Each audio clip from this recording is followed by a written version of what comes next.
Sir आपने एक चीज़ बोली अभी कि 90% केसेस के अंदर हम बिना सर्जरी के पेशेंट को सही कर बिल्कुल। देते हैं, 10% केसेस में ऑपरेशन करना पड़ता है। मैंने एक रिपोर्ट अभी पढ़ी थी जिसमें यह लिखा था कि काफ़ी लोगों को बिना ज़रूरत के बाद भी स्पाइन की सर्जरीज कर दी जाती है। आई डोंट नो, रीज़न कुछ भी हो सकते हैं, तो क्या ये सही है? नहीं सर, अगर पेशेंट को जरूरत नहीं है तो स्पाइन की सर्जरी का मैं कहता हूँ कोई भी सर्जरी नहीं करनी चाहिए। नहीं, क्या है इंडिया में ऐसा होता है कई सेंटर्स पे?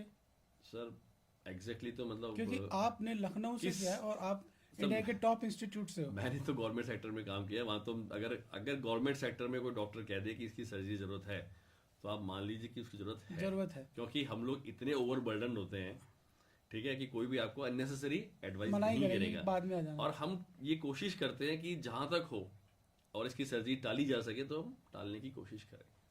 प्राइवेट सेक्टर्स में क्या ऐसा होता सर है? देखिए, ये सब 10 मतलब मुंह बोली बातें हैं, हम्म, इसका कोई भी डाटा नहीं है। हम्म, ठीक है, आज हर आदमी का पर्सपेक्टिव सर्जन का भी अलग है और पेशेंट का भी अलग है। हम्म, मुझे लग रहा है एज अ सर्जन की नहीं इसको जरूरत है, ठीक है। दूसरा सर्जन सोचता है कि नहीं यार मैं इसको कंजर्वेटिव भी निकाल सकता हूँ, हम्म, ठीक है। और आजकल जो मतलब बोलना नहीं चाहिए, मीडिया का रोल, जो पॉलिसीज इंश्योरेंस और ये सब रोल है, तो उसमें ये चीज निकल के लोग कहने लगे हैं कि भाई ओवर सर्जरीज हर चीज की हो रही है। आज स्पाइन की नहीं, दूसरी सर्जरीज के लिए भी ये कहा जाता है, सिजेरियन के लिए कहा जा रहा है। हम्म। तो ये चीज जो है डिस्कस करना और ये टॉपिक मतलब it's a matter of debate. ये है भाई, जो ऑपरेट करा रहा है वो भी तो, उसके भी तो क्लिनिकल सिम्टम्स ऐसे होंगे जो ऑपरेट करवा रहा है, जो डॉक्टर के पास गया है। कोई भी स्पाइन की सर्जरी, हमारे हिंदुस्तान का मिथ ये है कि अरे कमर का ऑपरेशन मत करा देना, हाँ। कमर का ऑपरेशन मत करा ले, बाकी तू कोई भी करा ले, तू कैटरेक्ट करा ले, तू गॉल ब्लैडर निकलवा ले, तू हिस्टेक्टमी करा ले, लेकिन कमर का ऑपरेशन मत करा, लकवा आ जाएगा। लकवा आ जाएगा। ये मिथ बिल्कुल गलत है सर, ठीक है। हमारे स्पाइन में 3 पोर्शन है, मैं दोबारा बताता हूँ, सर्वाइकल, डॉर्सल और लंबर।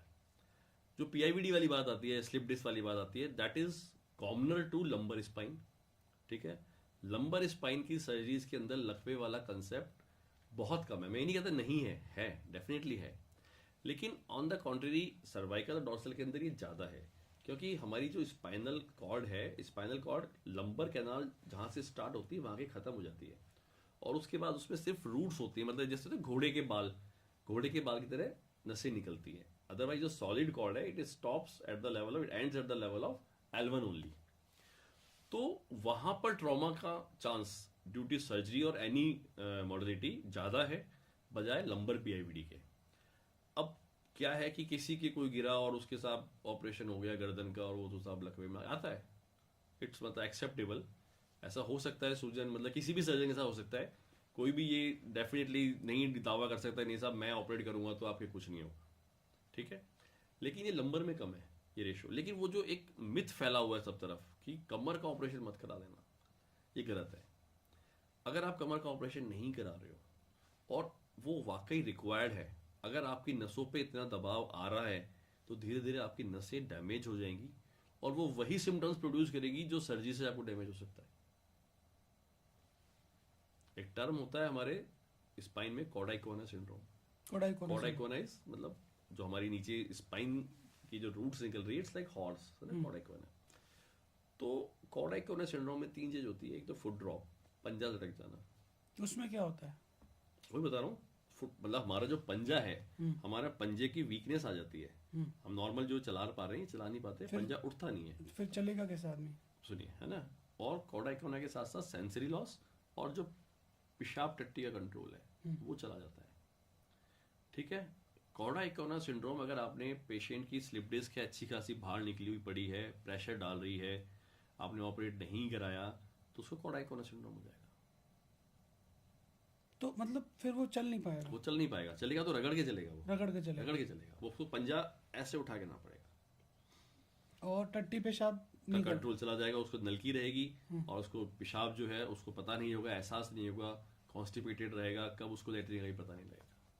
तो ये बड़ी खतरनाक सिचुएशन होती है। नेचुरली अब लोग इस बात को जज नहीं करते, उनको लगता है भाई हमने अगर ऑपरेट कराया तो हमें तो लकवा जाएगा। कौन सा लकवा आएगा, क्या लकवा आएगा, कुछ नहीं पता उसको पैर तो ने कमर का ऑपरेशन करा तो लकवा जाएगा।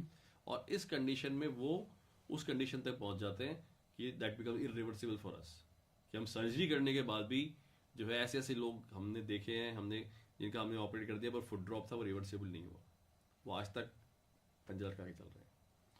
सो ये जो मतलब मैं आपके माध्यम से ये जरूर समझाना चाहूँगा कि अगर आपको लगता है, आपको सर्जन एडवाइस कर रहा है, आपको सेकेंड ओपिनियन लेनी है, आपको थर्ड ओपिनियन लिए आप लीजिए, लेकिन अगर सबकी कॉमन सर्जन्स की ओपिनियन है कि आपको सर्जरी करानी है, don't waste time, get it operated as soon as possible. मतलब 2 3 4 कोई फर्क नहीं पड़ता, इंडिया में वैसे भी कंसल्टेशन बहुत बहुत है। सस्ती है, बहुत तो सस्ती है। आप जाके एक बार ओपिनियन ले लो, और जब बिल्कुल। आपका पेट भर जाए, सारे लोग बोल देंगे सर्जरी करा लो, तो आप तुरंत करा लेनी आप चाहिए तुरंत करा लीजिए, इससे पहले कि आप जो है इरिवर्सिबल कंडीशन में पहुंच जाओ।